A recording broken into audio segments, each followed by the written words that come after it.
There's this old story about two monks where they're walking along their path in silence, and they suddenly come across this river that they are about to cross.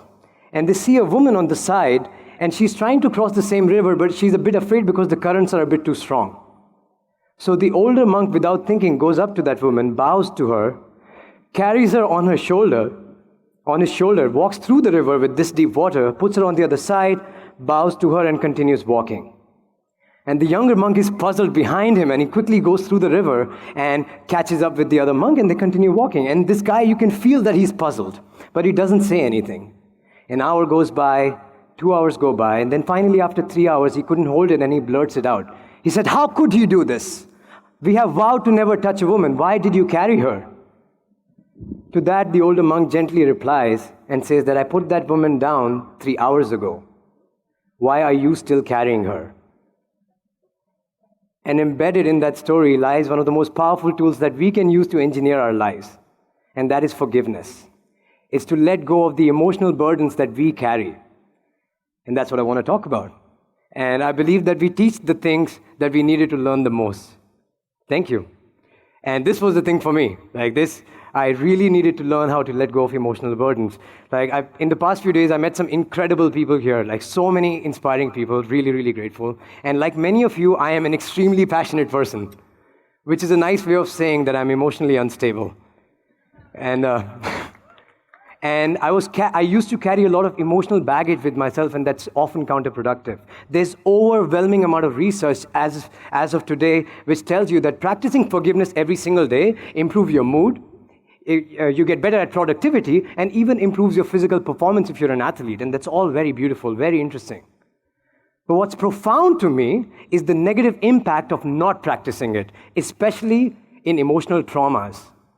And when I say emotional traumas, it doesn't mean just extreme abuse or going to war, but it also means a public humiliation, losing someone we love, or a heartbreak. Right? And when we experience traumas, it imprints or blocks negative emotions associated with that experience. And that's a protective mechanism.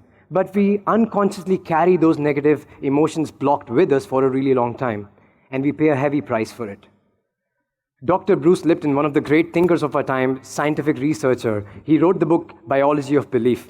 And he was doing a research about the role of genetics on cancer. And this blew my mind. He stumbled upon this fact that most cancers are actually not genetic. They're emotional. They did a study across all demographics, all different types of cancer patients around the world, and what they found was the common string among all these patients was unresolved anger, unresolved resentment. Unresolved negative emotions are dangerous. Alan Watts, great philosopher, he says that it's not the hatred that causes violence, it's the unacknowledged hatred. Right? And these things are really, really dangerous, and we carry them for a very long time. And forgiveness is a way to release them. These negative emotions don't just manifest into our physical struggles, but they also manifest into our struggles with our self-esteem, struggles with our relationships, struggles with how much money we'll make, our business decisions, all of that. Our repeated struggles are actually a sign, an indicator that tells us that there are negative emotions that we haven't acknowledged from a past experience. And forgiveness allows us to release those emotions. The process of releasing these emotions is actually quite simple. It's the identification that there's something that needs to be released, which is hard. Once I discovered that, it absolutely transformed my life. There was a time when I released the fact that I was fat-shamed at school, I was able to turn from being chubby my entire life to being in the body shape that I am today. The fact when I was able to release a really emotional breakup that nearly destroyed me, that actually influenced deeply the way I have my relationships now. It also deeply improved my self-esteem. I have the same story with my financial life. I have the same story with my ability to speak in public. All of that. This is extremely, extremely powerful. And the process of forgiveness is actually very simple. It's to simply meditate on it. It's to close your eyes and go back to the experience that caused that pain.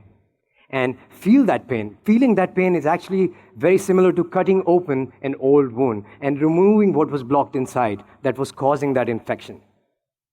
And then pause. Once you feel that pain, pause. and find gratitude in that experience. Finding gratitude, forgiveness emerges when we find gratitude in our most painful experiences and we find gifts in them. Tiffany Brar, she's one of our INK fellows this batch, and she said something when I first met her which blew my mind.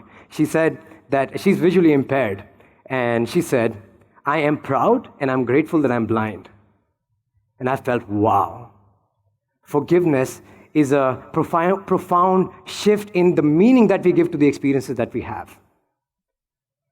And I want to leave you with this quote by Dr. Lewis Smeets. He says that forgiveness is like setting a prisoner free and then realizing that the prisoner was you. I believe that we are all limitless beings, infinite beings, and there's no real limit to how much we can accomplish in our lives. And it's part of human experience to put limitations upon ourselves and carry these emotional burdens upon ourselves for a really long time. And it's all beautiful. And I don't think we'll ever be free of all these emotional burdens, not in our human form. We will be free from all these burdens when we merge back to the collective consciousness or when we merge back with our soul, but that's a talk for another day. But while we are playing humans in this grand, elusive game called life, I believe forgiveness is our superpower. And when it's activated, it can expand our life beyond our wildest potential. And my hope for all of us is that we use this power well. Thank you so much, guys. Thank you for allowing me to share this message. Thank you.